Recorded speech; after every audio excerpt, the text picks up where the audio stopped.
The world of investing can be a jungle. Bulls, bears, danger at every turn.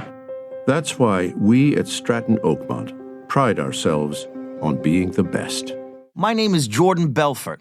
I'm a former member of the middle class raised by two accountants in a tiny apartment in Bayside, Queens.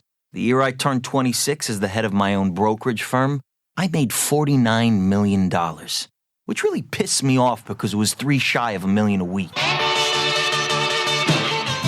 Today on The Thinking Mind, we're going to be discussing Martin Scorcese's 2013 crime epic, The Wolf of Wall Street. This film is a feverish, satirical chronicle of greed, addiction and excess in the world of finance.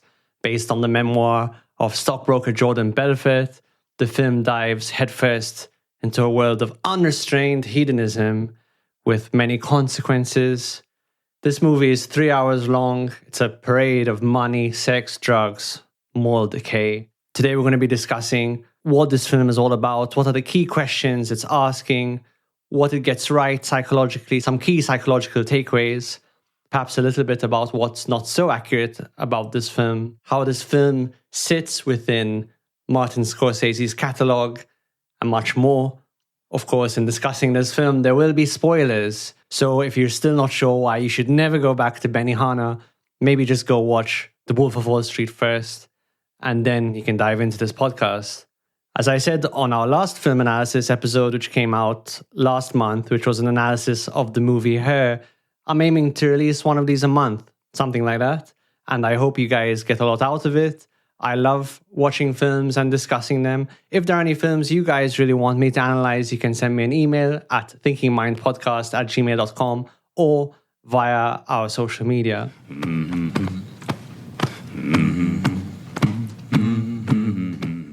So why is this film psychologically relevant in a nutshell? Of course, this film is a portrait of many things: narcissism, addiction, and I think maybe most crucially, moral disengagement. And I think it's worth pointing out that a lot of Martin Scorcese's films are about, at bottom, morality. If you think about films like Goodfellas, Casino, Taxi Driver, of course, The Last Temptation of Christ, they're all films which are asking questions about what does it mean to be immoral, what does it mean to be a good person, can you get away with being a bad person? For example, the film Goodfellas asks the question, can you take what you want by force? And gives you quite a clear answer to that. And we're going to see what the key questions this film asks. This film is a really good case study of how power and wealth can kind of become these unabated forces which take over someone's identity. And they can interrupt our ability to empathize with others, have healthy relationships. This film is also saying a lot about the power of charisma, especially charisma when it's not tied to any kind of morality, and the dangers of groupthink. I think this film works so well because ultimately it is a mirror. You watch this film and you can't help but be taken in by its world. You can't help but be seduced by it in some way. But of course, if you then stick with the film long enough, you see what are the consequences, what are the downsides of being taken in and trapped by this world. This film came out in 2013. In a way, you can see it as a kind of spiritual successor to films like Goodfellas and Casino. Those are also films about power and excess and moral corrosion. Of course, the key difference being this film is set on Wall Street in legitimate financial institutions rather than in the criminal underworld. I think other films which this film sits nicely alongside include American Psycho, starring Christian Bale, which was released in 2000. Wall Street, of course, which starred Charlie Sheen and was directed by Oliver Stone and came out in 1987, and that's all about greed. And then you've got Margin Call, which came out in 2011, and The Big Short, which came out in 2015, which are films really depicting the aftermath of the financial crisis. And I think it's no coincidence that The Wolf of Wall Street, although not really about the financial crisis, was well suited to come out in 2013. Similarly, in this era where we were dealing with the aftermath of this huge collapse. This film was largely well critically acclaimed. It was hailed as one of Scorsese's boldest works, funniest works. It earned 5 Academy Award nominations, including Best Picture, Best Director, Best Actor. Financially, it was a huge success, grossing over $400 million worldwide. The main criticism of this film is that it was said to be glorifying these immoral behaviors, which we're going to talk about. And I think it's a valid criticism to some degree. I'm not sure I 100% buy it. I watched this film for the first time when it came out when I was 23 years old. And being a 23-year-old man, I was taken in by it. It's extremely fun. It's extremely cinematic. It's extremely entertaining. But it's also a very rewatchable film. I've watched it a lot over the years. And it's the kind of film that the more you watch it and the more you get to the end, the more you're compelled by the gravity of the consequences of what happens, not just the fun parts, but also the downfall and the tragedy and the kind of decay that you see in a lot of the characters towards the end of the film really stands out more and more the more times you watch this film. So who are the main characters at play? Of course, you've got Jordan Belfort, the protagonist, played by Leonardo Dicaprio. He's a young, ambitious stockbroker whose insatiable greed leads him to a lot of success, but then an inevitable downfall. We have Donny Azoff, played by Jonah Hill, Belfort's eccentric right-hand man, who is extremely loyal but equally corrupt. Naomi, played by Margot Robbie, Jordan's second wife, who represents the kind of allure of his lifestyle in many ways, but also the collateral damage. She's the main victim of a lot of his behavior. We have Agent Denham, the FBI agent who is hunting Jordan and investigating him for his financial crimes. And of course, we have the extremely memorable Mark Hanna, played by Matthew McConaughey, who's really only present in the beginning of the film, and he's Belfort's mentor. And his philosophy, it's his philosophy which sets the tone for Jordan's moral trajectory.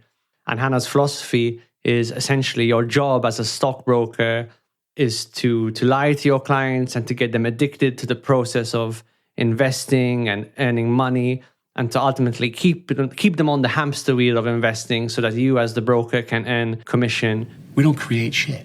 We don't build anything. No. So if you got a client who bought stock at 8 and it now sits at 16 and he's all fucking happy, he wants to cash in, liquidate, take his fucking money and run home, you don't let him do that. Okay. Because that would make it real. Right. No, what do? You get another brilliant idea, a special idea, another situation, another stock to reinvest his earnings and then some. And he will every single time because they're fucking addicted. And then you just keep doing this again and again and again. And this sets Jordan off on his journey. What's the plot of this movie, essentially? Jordan begins his career as an eager stockbroker. He joins Mark Hanna's firm just before the major stock market crash in the early 1980s. After he loses his job, he founds Stratton Oakmont, his own firm, which basically functions by using high-pressure sales tactics to sell stocks which are of very low value to upper and middle class investors. And by selling those lower quality stocks to his investors, he's able to earn vast wealth because on those lower quality stocks, you get huge percentages of commission. As he amasses his wealth, him and his colleagues, their lives devolve into a circus essentially of cocaine and quaaludes and orgies and power trips. Eventually, the FBI gets wind and closes in. And despite Jordan's best attempts to evade scrutiny, his empire collapses under its own corruption. He loses his marriage, his friends, his company. He ultimately goes to jail for a period of time. He does kind of remain disturbingly unrepentant, and he eventually reemerges as a motivational speaker who emphasizes the power of selling and the importance of knowing how to sell. So a major criticism of this film, as I mentioned, is that it glamorizes this lifestyle fundamentally based on immorality and corruption. But that's the main reason I like this film and why I think this film actually works. It's because as the audience, you don't feel like you're being lectured to or preached to. You yourself are seduced and taken in by the first half or the first 3/4 of the film. But then you're also subject to the downfall at the end. If you really pay attention to the film and if you're really present with it, you feel the impact of Jordan losing his marriage, of him being abusive to his wife, of him trying to kidnap one of his children at one point in the film, of him being kind of hopelessly addicted to drugs. that would all be a lot more impotent if you weren't there for the joyride, if you didn't believe that there is so much that is glamorous about this kind of behavior. And so this film really serves as a very effective warning against temptation. You could make the argument that maybe the downsides of Jordan's behavior were underemphasized in this film. If you look at some of Scorsese's work that he made later, like The Irishman is really heavy on the downside. So I think The Irishman functions really well as a sequel to Goodfellas, which came out in 1990. And The Irishman, the main theme of The Irishman is regret and decay, and how ultimately in the big picture, how pointless it is to act in an immoral way, that you think you're going to get what you want, but ultimately, once the empire collapses, once the criminal empire collapses, you get absolutely nothing. Now, The Wolf of Wall Street doesn't show that kind of downfall with the same kind of unflinching sobriety that The Irishman does, but it still does it. If you pay attention, if you watch closely, if you see past the hedonism of the first parts of the film. So what are some key questions this film is asking? As I mentioned earlier, if you look at a film like Goodfellas, I think that's asking a question that's something like, is it okay to take what you want by force? Can that be okay? Can you build a life on taking what you want by force? And incidentally, Goodfellas is one of my top 5 films of all time. So if you haven't watched that, definitely go watch that. I think The Wolf of Wall Street is asking a similar but slightly different question. I think this film is asking, is it okay to take whatever you want by persuasion? Can you build a life on that? I think this film is also asking questions like, what does it mean to have capitalism without morality? Does money solve all problems? Are there any things money can't buy? Now, those questions being raised, and we'll answer them towards the end of this podcast, what do I think this movie gets right psychologically? Of course, maybe the most obvious thing is this movie is a really interesting portrayal of grandiose narcissism, illustrated primarily by Leonardo Dicaprio as Jordan Belfort. I think the aspect of narcissism which this movie really gets right is that narcissists like Jordan really want to make the world in their own image. Obviously, there is a desire for power and dominance, but also building a world that reflects yourself back to you. And that's exactly what Jordan does. He doesn't, make a small firm and employ his selling tactics to make some money by himself. He builds a little empire, and he has an empire of people doing exactly the same thing that he's doing, only on his behalf. Jordan clearly in the film has a whole articulated philosophy about what's good in life. And essentially he articulates that the world is divided into winners and losers. One of the easiest ways to tell that someone has narcissistic tendencies, in my view, is when they divide the world in a black and white way into winners and losers, kind of a zero-sum game. And so he has this really articulated philosophy about how you can solve all your problems in life by getting rich. And so he keeps his colleagues, his co-workers, his own employees on the hook through this philosophy. You need to work for me in order to get rich. And if you get rich, then you'll solve all of your problems. He's not necessarily a hugely aggressive or violent person in the conventional sense. Again, he works by persuasion. He works by creating objects of glamour that he draws you into. Even the way he does the first-person narration to the audience is really just about trying to suck you into his world and to make you want what he wants. No. My Ferrari was white like Don Johnson's in Miami Vice, not red.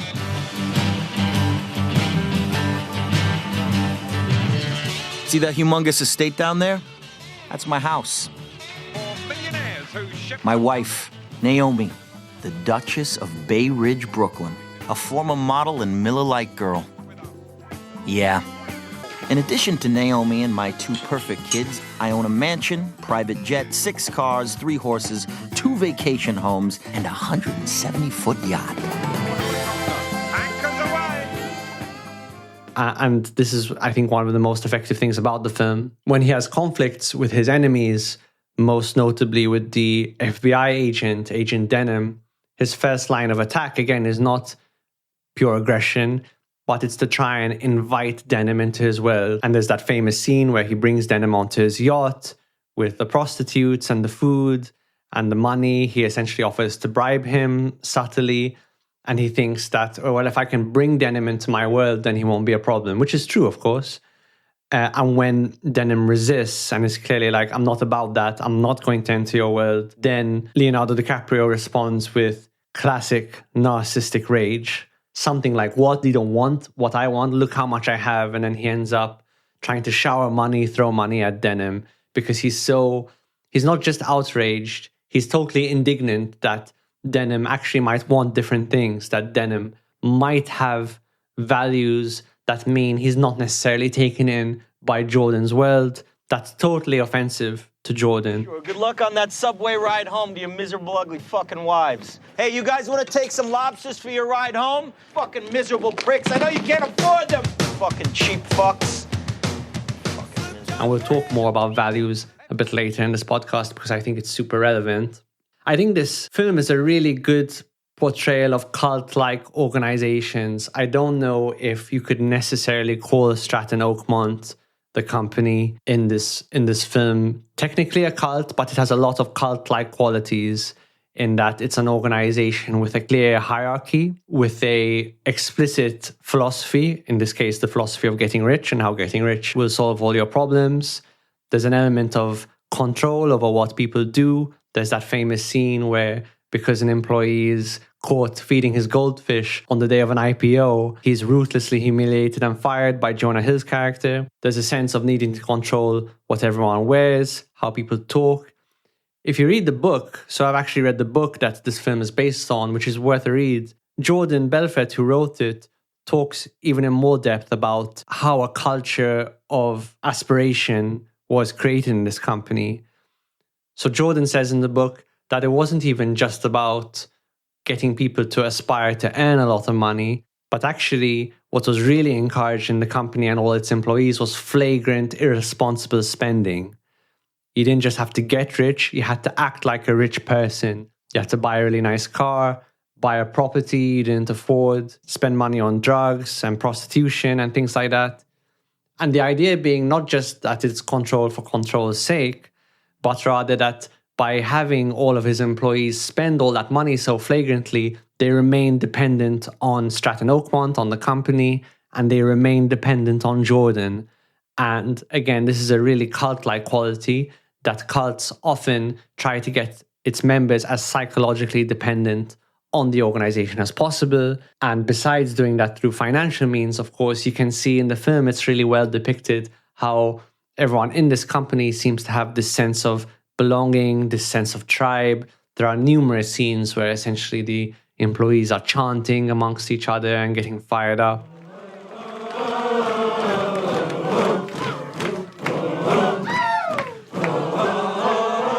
I think this film is also a really good portrayal of how most people, or a lot of people at least, have a lot of untapped aggression that can easily be harnessed by a charismatic leader.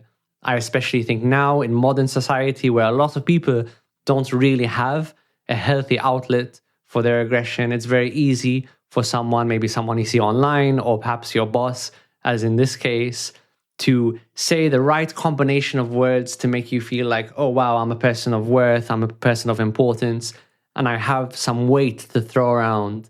And in this case, the employees are encouraged to treat their phones, the devices they use, to call their clients like M16s, like lethal weapons, and they're encouraged to go out and sell with a certain level of aggression and viciousness. Film does a really good job of portraying just how enthusiastically aggressive a lot of the employees in this company are, how they have this latent aggression that's just ready to be tapped into. The film, of course, also alludes to the power of persuasion and the art of selling. And I think this is something, to people who are unfamiliar with it, maybe a lot of people who work in mental health, for example, it can feel very gimmicky and not real in some sense. Like anyone who can tell you that there is some sort of art to persuasion and art to selling, that you can actually get better at that, is probably lying to you. But I don't think that's true. I think persuasion really is its own art form. Selling is its own art form. And it really is a set of skills that some people seem to have naturally, some people don't, but it is a set of skills a person can get a lot better at. And in my research for this podcast, that's what a lot of people who actually knew Jordan Belfort do say over and over again. Whatever flaws he might have, whatever difficulties he had, he was really, really good at selling. And he has, since the events of this film, actually managed to make a living by teaching people how to sell things. The problem with just knowing how to sell is you can sell something really well. That's no statement whatsoever on the quality of what you're selling. So what a lot of companies need to focus on is two things, really. One, the quality of your product, and two, the quality of your marketing. So your marketing is like the way you sell the product or service that you're selling. But then, of course, independently of that, you have the quality of the product or the service you're providing. And those are kind of two separate things. You can have a really poor product, but if you know how to market it and sell it, you can still do really well. Conversely, you can have an amazing product, but if you're not very good at marketing or selling, then you're probably not going to be very successful at all.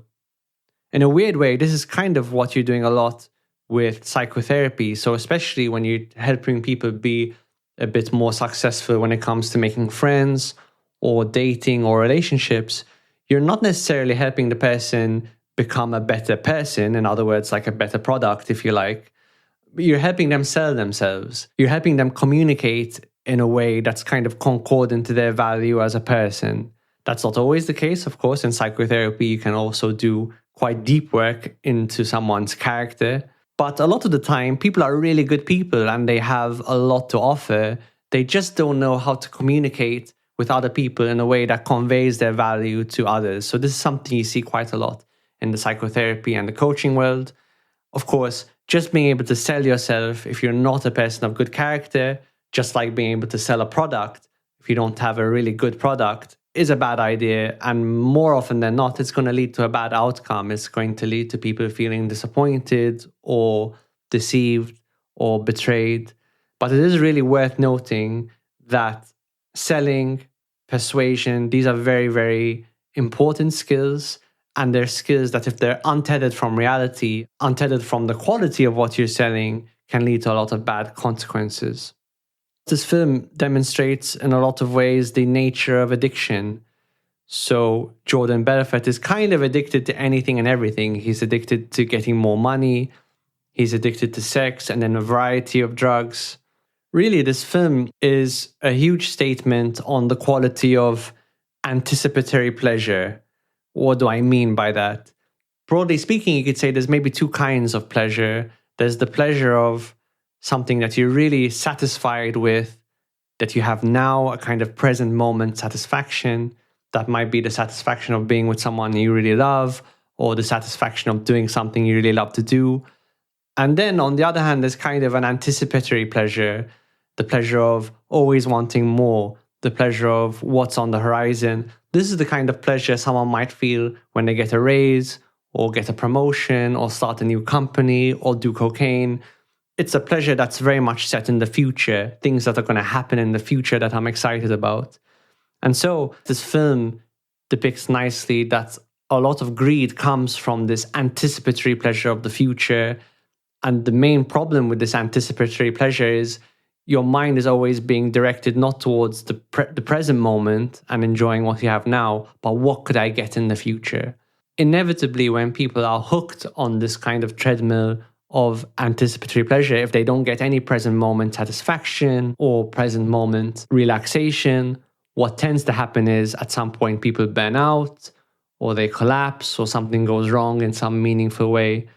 I think there's nothing wrong with anticipatory pleasure as such, but if you're just relying on anticipatory pleasure and you're never checking in with the moment, checking in with what are the things that make you more replenished now, then that can be a very unstable situation. I think the deepest statement this movie has to make is around moral and ethical disengagement and what you could call moral replacement. What do I mean by this? If you don't have a clear sense of your values of what's important to you, of your own philosophy of life, of what's good and what kind of things you should strive for, and what's bad, and what kind of things you should try and stay away from, you're incredibly vulnerable to a whole bunch of dysfunctional forces coming at you and kind of taking over your life.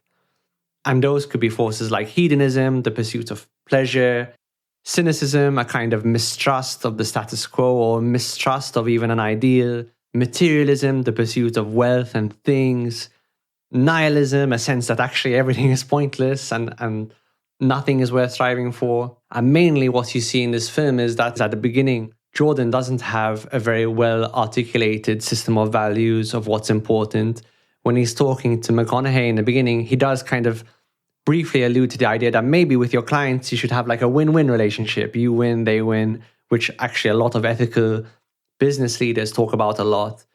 But you can tell he doesn't have a lot of conviction, and his philosophy is very quickly bulldozed by McConaughey's philosophy, which is no, actually, you keep your clients on the hamster wheel. You always keep them wanting more, and that's how they get addicted, and that's how you get rich. In other words, McConaughey is articulating a win-lose philosophy, and Jordan just kind of imbibes that whole. And then that's the philosophy that he puts on to his employees, that it's all about getting rich, and getting rich is the main thing you should pursue in life, that money will solve all your problems. Similarly, you would argue, maybe for different reasons, his employees don't have their own philosophy, they don't have their own strong sense of values, and so they're easily taken in by Jordan's way of thinking, and then they get taken in by the glamour of it, of course, and then they become hooked. My highly trained Stratonites. My killers who will not take no for an answer. My fucking warriors who will not hang up the phone until their client either buys or fucking dies!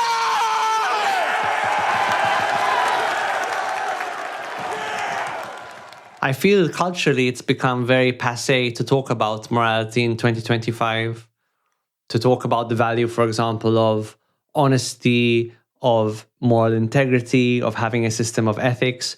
It's not something I really see discussed in the culture at all.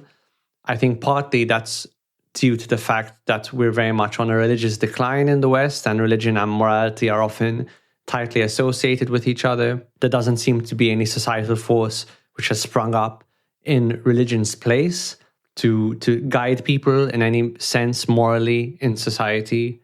And I do think that leaves a lot of people vulnerable to just chasing hedonistic pleasures, to cynicism, materialism, nihilism, to political indoctrination and other ideologies. And the film is also talking about how fragile that life built without morality really is. That if you just come up with your own impulsive principles about how to live, the principles that get you pleasure right now, without thinking about the long-term consequences, you're ultimately setting up a life for yourself that's very fragile, a life that's basically one FBI investigation away from you going to prison, a marriage that can collapse at any moment, a career that could evaporate before your very eyes. And it's also worth noting that really in many ways, Jordan Belfort isn't your typical villain. He does a lot of bad things, of course, ultimately went to prison for his crimes, arguably not long enough. But you do get the sense when watching it that had you been in his position, you might have similarly gone down this misguided path. And again, I think that's a very useful lesson that Scorsese is trying to impart, that most of the time people aren't inherently good or evil, but we have the capacity for both. In the research for doing this podcast, I found that Jordan Belfort is far from just being a villain. I listened to a podcast with his wife where she confirms that much of what happens in the film is true, including some abuse that he committed. But she also describes that they have an amicable relationship now, that he's actually in many ways a really good parent, that he's recovered from a lot of his problems, and that actually when not under the influence of drug addiction is a much better person. So even looking into the hard facts of this case, we're not dealing with someone who's a pure villain, but someone who, for different reasons, got lulled into going down a very bad path and doing some very bad things, which I think is much more true to life generally. Interestingly, Jordan's ex-wife has become a psychotherapist later in life. she describes that she and Jordan were in what she calls a kind of toxic relationship. She does feel that he, at least had at the time, narcissistic tendencies. And she also describes something that wasn't really present in the film, which is that Jordan had a hyper-dominant father, and that may be one reason why he was inclined himself to be kind of hyper-dominant in his adult life. So in terms of practical takeaways you can get from this film that you can actually use in your life, one, yes, charisma and confidence are not inherently bad things, and they can be really powerful tools. If you don't have any charisma or any confidence, I would highly recommend gaining some. It's very hard to form new relationships, have a fun or promising career, have a good social life if you don't have charisma or confidence at all. That's kind of the way that you sell yourself and persuade other people to be on your side and get other people aligned with your vision. But charisma and confidence, totally untethered from ethics or morality, become very dangerous and they become very easy to misuse. Charisma without ethics, in a way, is kind of like a loaded gun. And this film also is a really nice depiction of the halo effect. And this is the idea that if someone is outwardly successful, if they're dressed in a really nice suit, if they're evidently making a lot of money and have a lot of nice things, it's very easy to overlook the bad things about them, like perhaps that they're addicted to drugs, or that they're corrupt, or that they're committing adultery. And so I think when people are forming new relationships, perhaps new business relationships, really important to be aware of the halo effect, that there may be aspects of a person that are really good and that might make you overlook some of their darker aspects, ignore some of their red flags, and that can lead people into a lot of trouble. The third takeaway is this film is saying that systems that kind of reward profit over and above everything else will tend to breed people like Jordan Belfort's character in this film. There is something about the incentives of capitalism that can encourage people to do away with any kind of morality or integrity. If you're just obsessed with shareholder value, that can lead you to make a lot of morally questionable decisions. And again, as I say this, I'm not saying this from an anti-capitalist perspective exactly, but rather I'm saying it's very important that capitalism be counterbalanced by a clear, solid morality. And I think one of the problems we clearly have in the West right now is we have the engine of capitalism that's kind of really disconnected from any sense of overarching ethics. And then I think the fourth takeaway, similar to what I've described earlier, is it's really important to think about what are your principles and values in this life. If you don't really know what your values are, you don't know what you care about, if you don't have any conviction, if you don't have any sense of what's important for you or what's right or wrong, you are extremely vulnerable to imbibing wholesale the philosophies and the beliefs of other people. And that's not always towards good ends. Very often, people are selling you a kind of philosophy about how to live life, and that's often to control you in some way. And that might be in a small way, for example, to get you to buy their product. And that might be in a much larger way, for example, in the form of a cult, where you're asked to really devote your life for someone else. So really important to have your own articulated philosophy about what's important in life. And then I guess the fifth takeaway is that if you build your life on shaky foundations, you're going to be building a life that's very fragile and one that can very, very easily fall into a catastrophic tailspin. Now, what do I think this movie gets wrong psychologically? I think the portrayal of addiction is very atypical. So normally, when someone's addicted to something, they experience what's called narrowing of repertoire. So someone may use a bunch of substances, then they may just use alcohol, and then they may land on just using vodka, for example. Whereas Jordan, you see, he's kind of addicted to life in some sense. He's addicted to anything and everything, sex, money, drugs. And that's very, very unusual.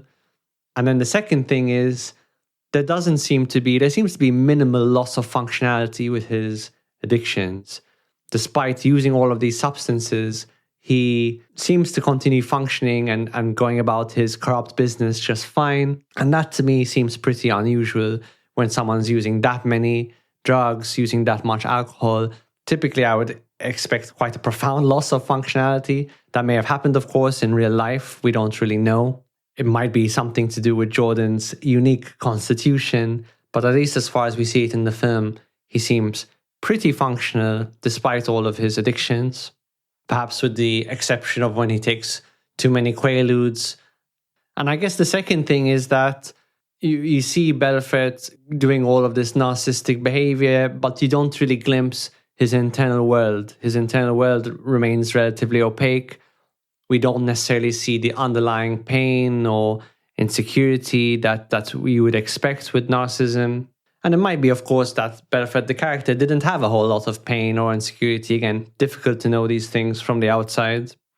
And the third thing that the movie gets wrong is not actually about psychology, but I guess this film can kind of lead someone to believe that all of investing is bad or all of financial investing is a scam.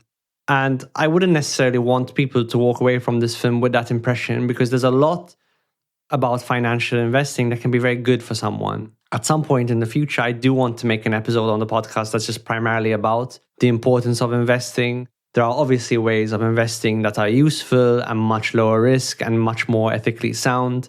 But if you don't know anything about investing, buying assets, and you watch this film, you can really walk away with a terrible impression of this whole area. And I think that's a shame, because actually what a lot of financial experts say is the worst thing you can do with your money is to leave it in a bank account and not do anything with it. And that's for reasons to do with inflation and currency debasement. And again, if I ever do make a podcast about this, I will discuss this stuff in more depth. But ultimately, there's a lot of ways you can use your money that is very sound and ultimately very good for your financial health. And there's a lot of ethical people who work in finance. And so you shouldn't let this film make you think anything to do with finance or investing is a bad thing, because that's absolutely not true. Who is the psychologically healthiest person in this movie? I think you can make the argument that Agent Patrick Denham, played by Kyle Chandler, he's calm, he's disciplined, he's not taken in by Jordan's world. He has his flaws like everyone, but he's grounded, he has a clear purpose, and he shows that you can live a good life that's not necessarily glamorous. So as I said at the beginning, the key question of this movie is something like, can money solve all of your problems? And the answer to that question is, of course, money can only get you so far. Yes, it can solve a lot of problems. It can help you in your career. It can help you buy a house. It can even help you attract a mate and get married. But money on its own is not the answer. In fact, you can think of money as an amplifier. All the good things about you, money can amplify. If you're a generous person, money can make you much more generous. If you are an unethical person, if you're an insecure person, if you're a person prone to addiction, money can make all of that stuff 100 times worse. You can argue that the poor version of Jordan Belfort in this movie can exert a lot less harm than the rich Jordan Belfort at the end of this movie, because he has access to all of that money and all of the things that money can so easily manifest in your life. My favorite quote from this film is, of course, nobody, I don't care if you're Warren Buffett or if you're Jimmy Buffett, nobody knows if the stock is going to go up, down, sideways, or in fucking circles. Least of all stockbrokers. Right? It's all a fugazi. You know what a fugazi is? Oh, fugazi. It's fake. Yeah, fugazi. It's a wazi, it's a woozy, it's a fairy dust. It doesn't exist. It's never landed. It is no matter. It's not on the elemental chart. It's not fucking real. Right? All right. How would I rate this film overall as a cinematic experience? Of course, it's 5 stars out of 5. Despite the film's length, it never feels boring. It's inherently rewatchable, and as we've hopefully unpacked in this episode, also has a lot of depth to keep you thinking afterwards. How would I rate this film in terms of psychological accuracy? I'd give it a 4 out of 5. It's not perfect. It's kind of portraying an extreme situation, an uncommon situation in a lot of ways. But having read the book and some interviews with Jordan Belfort's ex-wife, with Jordan Belfort, it does seem like most of what happens in the movie actually happened in real life. It's a really nice portrayal of many aspects of addiction, greed, behavioral control, and what are the consequences of living an amoral life. Overall, The Wolf of Wall Street is not just a cautionary tale, it is a mirror. By showing us how easily we can be captivated by this film, we can hopefully become aware that we're all vulnerable to being fascinated by wealth and power and this myth of limitless freedom. And hopefully after watching this film, we're a little bit better armed against the temptations we're going to face in the future. Thank you for listening to this episode. I hope you enjoyed it and you found this useful. As I said at the beginning, if there's any particular film you want me to take a look at and analyze on the podcast, you can email us at thinkingmindpodcast@gmail.com or reach out to us via social media. In the meantime, thanks for listening.